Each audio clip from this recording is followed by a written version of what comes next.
যে মৌলানা রুহুল আমিন সাহেব আমার পরদাদুর জুতো বয়ে বয়ে পীর হয়েছে,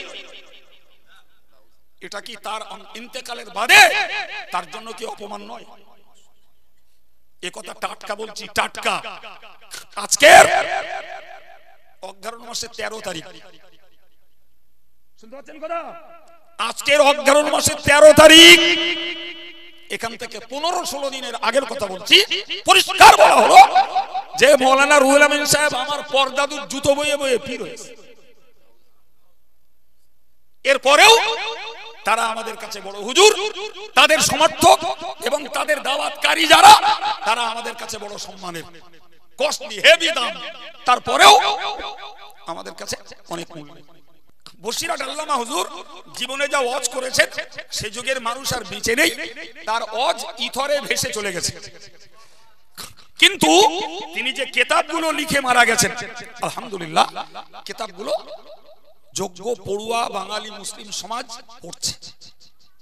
কিচ্ছু যদি না পড়ে, নামাজ শিক্ষাটা আমি একটা পড়ি, মাদ্রাসার ছেলে মেয়েরা পড়ে, মসজিদে একটা রাখা আছে, ইমাম সাহেব মাঝে মধ্যে দেখে, মুসল্লিরা প্রয়োজন হলে দেখে, তো মনে করুন এই করে করে আজ অবধি 3 লক্ষ কপি নামাজ শিক্ষা বেরিয়েছে। এই 3 লক্ষ কপি নামাজ শিক্ষা বাঙালি মুসলিমদের হাতে রয়েছে। কিছু নষ্টতামি হয়ে গেলেও আমি 1 লক্ষ বাদ দিলাম, 2 লক্ষ আছে। এই মানুষগুলো সেই নামাজ শিক্ষা বইটা পড়ে, নামাজ শিক্ষা বইটা পড়ে সূরা শিখছে, দোয়া শিখছে, উযুর ফরজ শিখছে, উযুর সুন্নাত শিখছে, তায়াম্মুমের নিয়ম শিখছে, গোসলের নিয়ম শিখছে। জি, নামাজের বাইরের কটা শর্ত, ভিতরের কটা ফরজ, নামাজ কিসে নষ্ট হয়, নামাজ কিসে মাকরুহ হয়, সুজদা কিসে ওয়াজিব হয়, জি, কিরাত ভুল হলে কি করতে হয়, ঈদের নামাজ কেমনে পড়তে হয়, জানাজা নামাজের নিয়ম কি, ঈদুল ফিতরের নামাজের নিয়ম কি, ঈদুল আযহার নিয়ম কি, কুরবানি করার নিয়ম কি, মুসাফিরের নামাজ কেমন, রোগগ্রস্ত লোকের নামাজ কেমন, এসব চ্যাপ্টার তাতে দেওয়া আছে। সুবহানাল্লাহ। আর এই প্রত্যেকটা চ্যাপ্টার নামাজীদের জীবনে কাজে লাগে কখনো কখনো। জি, তাহলে হুজুর আল্লামা কিতাব লিখে তিনি কবরে, আর তার লেখনী এই ইলমটা বাঙালি মুসলিম সমাজের কাছে ছড়িয়ে আছে। বাঙালি মুসলিমদের যুবক, বৃদ্ধ, ছেলে, মেয়ে সবাই সেটাকে ব্যবহার করে সে তার নামাজটাকে সহি শুদ্ধ আদায় করছে। আল্লাহু আকবার। এর সওয়াব হুজুর কবরে শুয়ে শুয়ে পাচ্ছেন। জি, তাহলে জ্ঞান বিতরণ করার উপকারিতা বুঝতে পারছেন? তাহলে একটা জ্ঞান বিতরণ করা যায় মুখে বলে, জি, আর একটা জ্ঞান প্রচার করা যায় হাতে লিখে। বর্তমান জমানায় হাতে লেখার একটা আধুনিক সফটওয়্যার সিস্টেম হলো, তুমি হোয়াটসঅ্যাপে লেখো, ফেসবুকে লেখো, তুমি বিতরণ করতে পারবে। আমি ফেসবুকে একটা হাদিস লিখে ছেড়ে দিলাম, যারা ফেসবুক চালায় তারা হাদিসটা খুলে দেখতে পেল। আমি হোয়াটসঅ্যাপে কিছু লিখে দিলাম, হোয়াটসঅ্যাপ যাদের আছে তারা খুললে সেটা দেখতে পাবে। তাহলে এর দ্বারাতেও মানুষের কাছে ভালো জ্ঞান, উপকারের জ্ঞান পৌঁছে দেওয়া। সম্মানিত ভাইরা আমার, দুঃখজনক যে দিকটা হলো, আমি আমার জবান দ্বারা গালি দিলাম, কাউকে কাফের বললাম, কাউকে বেঈমান বললাম, কাউকে ভণ্ড বললাম, কাউকে শয়তান বললাম, কাউকে জাহান্নামী বললাম। শুনলো আমার মজলিসের শ্রোতারা, আমি হুজুর সেজে যদি এই গালগুলো চিহ্নিত করে, ইন্ডিকেট করে, নির্দিষ্ট করে কারোর নামে যদি দেই, আর ওই লোকটা যদি সেই দোষে দুষ্ট না হয়, তাহলে যত লোকে ওই গাল হুজুরির কাছ থেকে শিখবে, এদের চেতনা পাপ হবে, সমপরিমাণ পাপ হুজুরিরও বইতে হবে। নাকি বলছেন? জি, তাহলে মাইকে এসে বকবক করার আগে হুজুরির জবানের লাগাম লাগাতে হবে। প্রচুর হুজুরদের জবানের লাগাম নেই। কারে কাফের বলছে, কাকে শয়তান বলছে, কাকে জাহান্নামী বলছে, কাকে ভণ্ড বলছে, কাকে বেঈমান বলছে, জি, কাকে নবী বলছে। ভাই, যাদের জবানের রিস্ট্রিকশন নাই, হয় না বুঝে অথবা বুঝে এলোপাক দিয়ে দিয়ে কাজগুলো করছে। যদি এতটুকু দিলে খোদার ভয় থাকে, কবর হাসরের আযাবের ভয় থাকে, ভাই, তাহলে এই জবানটাকে কেউ অপব্যবহার করতে পারে? প্রিয় ভাইরা আমার, বড় লজ্জার সঙ্গে বলছি, কেউ যদি বলে মৌলানা রুহুল আমিন সাহেব আলেম ছিল না, তিনি কিতাবের ব্যবসা করে করে খেত, পুঁটিমারি 300 বিঘে জমি বন্ধক রেখে খেয়েছে। কিংবা যদি বলে বেঈমান হয়ে মরে যাচ্ছিল, ফুরফুরাতে ফয়েজ দেশে বলে ঈমান বেঁচে গেছে। ও ভাইরা আমার, এই কথাগুলো কেউ মুখে অজে বলল, আর ওই কথাগুলোই কেউ বইতে লিখে দিল। সুবহানাল্লাহ বলবেন, সবাই মিলে বলেন। সেই লোকটা আজ পরলোকগত। তাহলে তার পরলোকগত ওই ব্যক্তিটার হয়ে যদি চোখলা জ্যান্তরা কথা না বলে, তাহলে এটা মৌন সমর্থন করা হবে। আর কথা যে বলেছে তার নামে ফতোয়াবাজি হচ্ছে, ও কাফের, ও পীর মানে না, হুজুর মানে না। আর তুমি যে একজন পরলোকগত আল্লাহর ওলির নামে এই অবান্তর কথাগুলো বললে অথবা লিখে রেকর্ড করে দিলে, এ পাপের দায় নেবে কে? এ ভয়টা থাকতে হবে তো। হ্যাঁ ভাই, আমি লোককে অজ করে পাপের ভয় দেখাবো, আযাবের ভয় দেখাবো, আর আমার নিজের মধ্যে আযাবের ভয় থাকবে না, এটা কি ছোটখাটো বিপদ মনে হচ্ছে? ভয়ঙ্কর বিপজ্জনক জিনিস। শুধু ওই নয় ভাই, আমার দেশের কিছু মানুষ আর কিছু মানুষের মধ্যকার মানুষের ড্রাইভার কিছু আছে যারা বসিরা হুজুরির ভক্তির দাবি দেখায়, আবার বসিরা হুজুরির যারা গাইলে কিতাব লিখেছে তাদের পায়ে যে হুমড়ি খেয়ে পড়ে, যাতে দুটো দাওয়াত হয়, যেন গালিটা না শুনতে হয়, কাপের ফতোয়াটা কাইম সাহেবের দেখ আমার কাছে না দেয়। এও কি সাধু? এই হ্যাঁ বলেন, জোরে বলেন। একটা কথা ভুল প্রমাণ করাবেন, অন্যায় স্বীকার করবো, একবারও লজ্জা লাগবে না। তাহলে যে বলেছে সে অপরাধী, যে সমর্থন করছে সে অপরাধী। ভাই, যে উভয় মুখে চুমু দিচ্ছে জি, এও অপরাধী। অন্যায় যে করে, অন্যায় যে সহে জি, তব ঘৃণ তারে যেন তৃণ সমদাহে, সাহিত্যিকের ভাষা। অন্যায় করা যা অন্যায়। এখন এই কাজ যারা করে XYZ, সে বক্তা হোক, হুজুর হোক, আর সাধারণ কোন আলেম হোক, আর আমি টাকা দিয়ে সেই হুজুর আর সেই বক্তা এনে পুষবো, আমার ভাগে পড়বে না, পড়বে না। হায় হায়, একটু চিন্তা চেতনা থাকতে হবে, চিন্তা চেতনা থাকতে হবে। তো অবাক লাগে,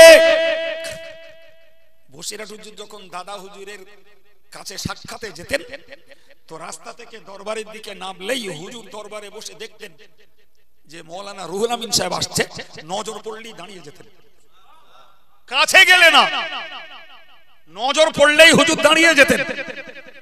আল্লাহু আকবার। আল্লামা হুজুর অত্যন্ত ত্রস্ত পদে খুব দ্রুত গতিতে যেতেন, যে বলতেন, হুজুর আপনি আমায় দেখে দাঁড়ান, আমায় বড় লজ্জা করে। মুজাদ্দিদে জামান বলতেন, বাবা রুহুল আমিন, আমি তোমায় দেখে দাঁড়াই না বাবা, আল্লাহ পাক তোমার মধ্যে যে ইলম দান করেছেন ওই ইলমের মর্যাদায় দাঁড়িয়ে যায়। আল্লাহু আকবার। এই লোকটার নামে যদি লেখা হয় ইনি আলেম ছিলেন না, কেরানির চাকরি করতেন, কিতাবের ব্যবসা করে খেতেন, এত বড় নির্ভেজাল মিথ্যা, এ কি মেনে নেওয়া যায়? যারা এখানেও চুমু দিচ্ছে, ওখানেও চুমু দিচ্ছে, আর আমরা তাদের দাওয়াত করে করে জলসা শুনছি। আমরাই আমাদের বিবেচনায় বা কত সত্য বিবেচনা, সেটাও একটু ভাবার দরকার। আপনি শুনলে অবাক হয়ে যাবেন, শুনলে অবাক হয়ে যাবেন। বাংলা 1333 সাল ফুরফুরা শরীফে একটা ইসালে সওয়াব হচ্ছিল। ফুরফুরা শরীফে একটা ইসালে সওয়াব হচ্ছিল, সেই ইসালে সওয়াবের প্রধান বক্তা খোদ মুজাদ্দিদে জামান দাদা হুজুর কিবলা। জি ভাইরা আমার, তো ওই ইসালে সওয়াবে হুজুর ওয়াজ করতে করতে বলেছিলেন, বাবারা আল্লাহ পাক আমার খানদানে ইলমে লাদুন্নি দান করেছেন, আমি ওই ইলমে লাদুন্নি বসিরহাটের মাওলানা রুহুল আমিন সাহেবকে দিয়েছি। সেই মজলিসে বসেছিলেন মুজাদ্দিদে জামানের আরেক খলিফা, বাংলাদেশের সুবিখ্যাত আলেমে দ্বীন এবং বক্তা মরহুম মাওলানা মুইজউদ্দিন হামিদি রাহমাতুল্লাহ আলাইহি। তিনি ওই মজলিসের শ্রোতা। তিনি তখন ফুরফুরা টাইটেল মাদ্রাসার জামাতে উলার ছাত্র। এই কথাটা তিনি নিজে কানে শুনে বইতে লিখেছেন, আমি তার বই পড়ে বলছি। তাহলে খোদ মুজাদ্দিদে জামান তাকে বলছেন যে আল্লাহ পাক আমার খানদানে ইলমে লাদুন্নি দান করেছেন, আমি তো মৌলানা রুহুল আমিন সাহেবকে দিয়েছি। এই লোকটার নামে যারা গাল দেয় আর যারা গাল বিনা প্রতিবাদে মেনে নেয়, যারা এই গালি দাতাদের ধামা ধরে আর ধ্বজাধারী হয়, আপনি কোনটাকে সাধু বলবেন? জি, অল ইন্ডিয়া সুন্নাতুল জামাতের একগুচ্ছ আলেমদের দোষ হলো এই সত্য প্রতিবাদটা করেছে, এর জন্য এদের উপরে কাফের কুফরি ফতোয়া। প্রিয় ভাই, অথচ তারাও একদল মানুষের কাছে সমাদৃত, বড় আদরের। এরাও হুজুর, এরাও বক্তা, ওরাও বক্তা। কম্পিউটারের যুগে এত বোকামি ঠিক না। আর একটা কথা বলে আমি আলোচনা ছাড়ছি। আমার স্নেহভাজন আল্লাহ মৌলানা মুসা সরদার সাহেব, তিনি আমার পিছনে মৌজুদ।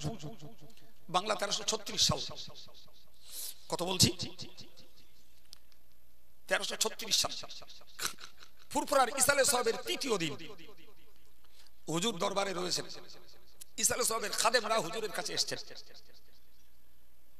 এসে বললেন, হুজুর, গতকাল লোকের যা চাপ হয়েছে, আজকে আরো প্রচুর চাপ হবে শেষ দিন, তো মানুষগুলো চলাচল করতে পারছে না।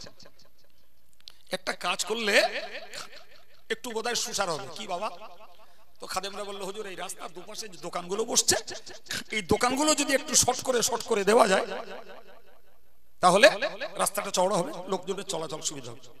হুজুর বললেন, বাবা, কথাটা যুক্তি আছে। হুজুর, তাহলে আমরা যে দোকান সব ছোট করে দেবো?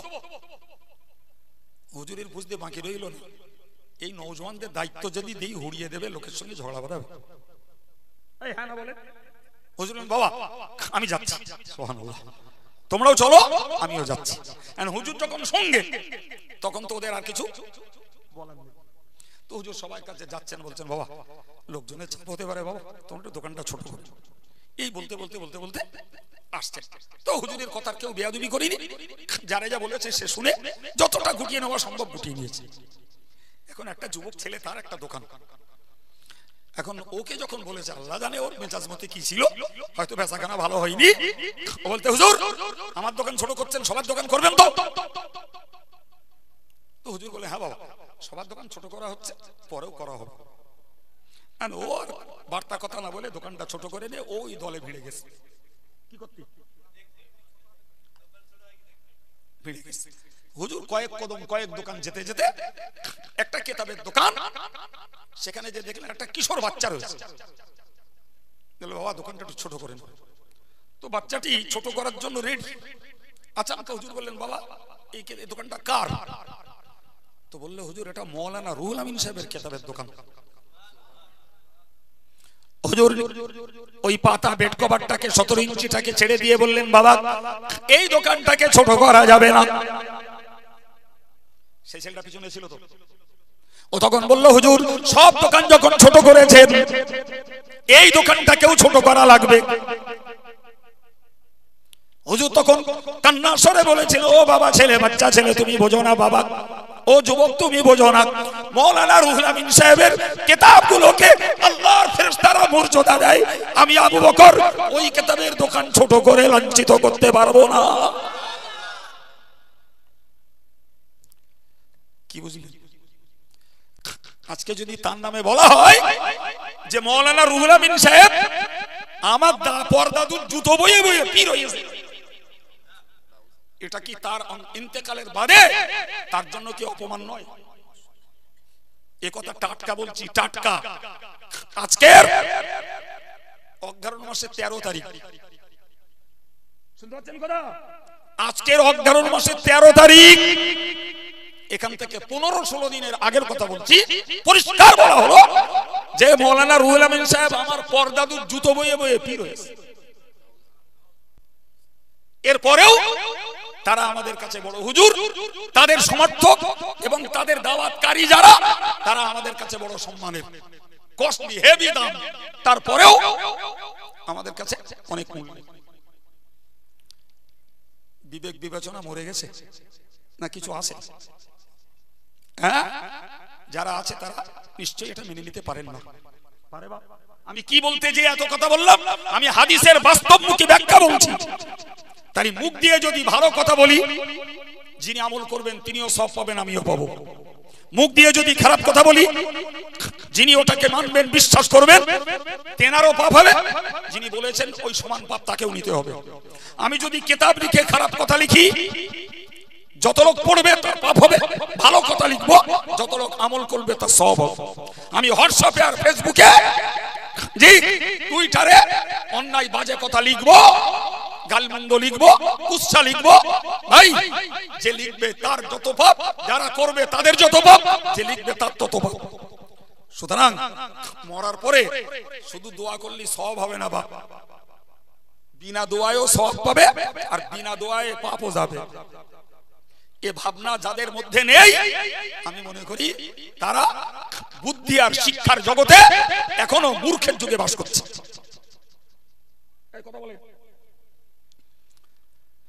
আল্লাহ বোঝার তৌফিক দেন, বলুন আমিন।